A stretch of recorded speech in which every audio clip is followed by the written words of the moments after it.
Hello, this is Sudarshan here, and this is my Intel IoT project on a wearable fall detection, monitoring, and alert system for the elderly. Now, this is generally worn on the belt, and I've made it so as to detect a fall, if any, that an individual undergoes, and if such a fall is detected, it immediately sends the message over to the doctor, and also sends an SMS uh, to the nearest kin, that is the relatives and the doctor, that the patient has fallen. In addition to this, it also has a pedometer that measures the number of steps a person takes, because the number of steps a person takes indicates the health of the person directly. So if you look at the components, I've used an Arduino Uno microcontroller here. Along with that, an ADXL355 accelerometer, which does the bulk of the processing. That is, it takes most of the inputs from the motion, and it actually extrapolates that to give the pitch and the roll, as well as the acceleration on all three axes. It also has a battery so as to give wireless power, along with a HC05 Bluetooth module. Because this is a prototype, we have used a Bluetooth module to transfer the data serially through a virtual Bluetooth serial port to the computer. It also consists of a piezo buzzer and a switch, and a 3-color LED just to show the state of the person. I've made it wearable as a belt using a Velcro strap I've used here, and now we shall look at how it works. Understand a bit more about how we use acceleration to detect all this. I shall now present you two important pieces of data that you extract from the accelerometer. The first one is the net acceleration. That is the root of the sum of the squares of the acceleration along all three axes, that is the x, y, and z axis, which can be taken and processed with your Arduino IDE. And the second one there is the pitch and the roll. The pitch and the roll is what gives you your orientation, that is, if your patient is lying down or if your patient has fallen down. And we find this about two axes using simple trigonometry for the pitch and the roll, and it's the confluence or the combination of these two factors that in fact give you the patient stability, or to indicate or to get a better algorithm, a fall detection algorithm as such. Now I've written a certain algorithm by myself to detect a fall, and I found this accurate about 97%. And the algorithm goes as such.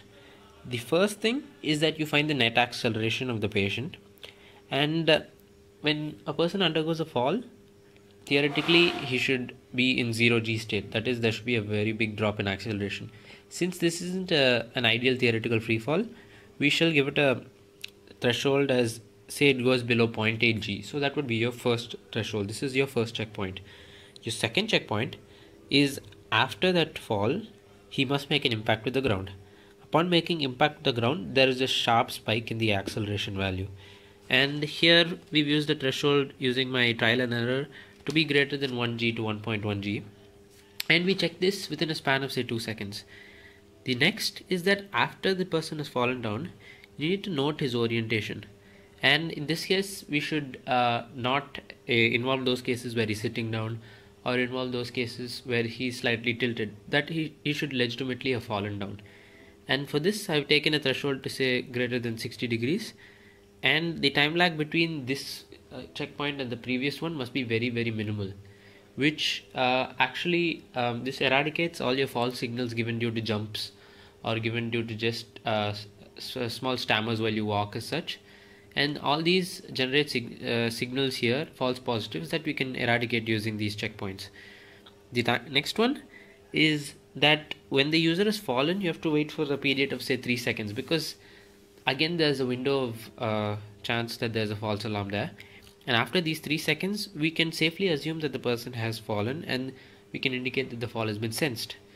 Now, to properly establish this and to confirm, we wait for 20 seconds. And in 20 seconds, if the person does not deactivate the fall detection through this manual switch over here, then help must be called for, and that is when the fall detection comes into play. This is the Arduino sketch that I've written for this.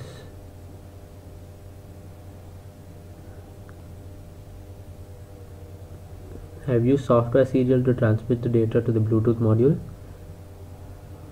and these are the computations that one must do in order to convert the raw data of the accelerometer values into the useful net acceleration as well as the pitch and the roll.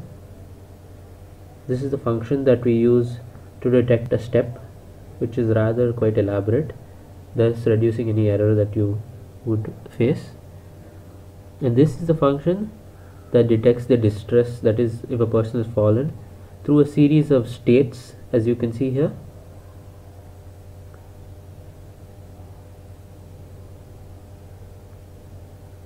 This is the processing sketch that takes the serial data values from the Arduino and displays it graphically. It also has the integration with the internet, that is, it has the Tembu and the Twilio integration that is used to access the API to send the SMS to the phone. And it also graphically displays all this through text and with a graph as well. Upon running the program, this is the window that is displayed. On the top left is the graph showing the pitch and roll of the individual. On the top right is the biodata of the patient. At the bottom left is the condition of the patient, that is either stable or in the fall detected state. And finally is the pedometer, which displays the number of steps taken by him. Next we shall see how this reacts when someone falls. Now we shall look at the device in action. I've strapped it around as a belt over here, as you can see. And now the condition in the monitor here says that I'm stable. It says the number of steps I've taken, and it shows you the biodata of the patient. This is generally what we would keep in the doctor's office, and we must have a stable Wi-Fi connection in order to send an SMS using this. So here's me taking a few steps that are indicated, and now we will check and detect the fall.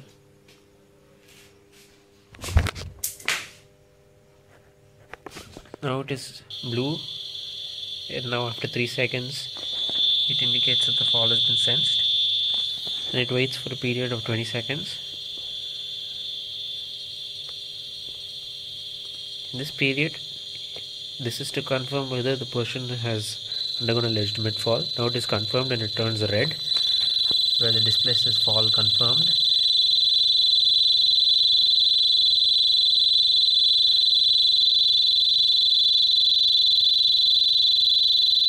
And it says the SMS has been sent.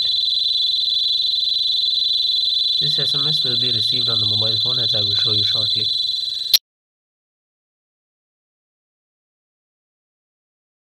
The device also doesn't generate any false alarms. For example, jumps are not detected, and lying down is not sensed as a fall. So as a result, the accuracy that I've determined is about 95 to 97%, which is pretty good for a prototype.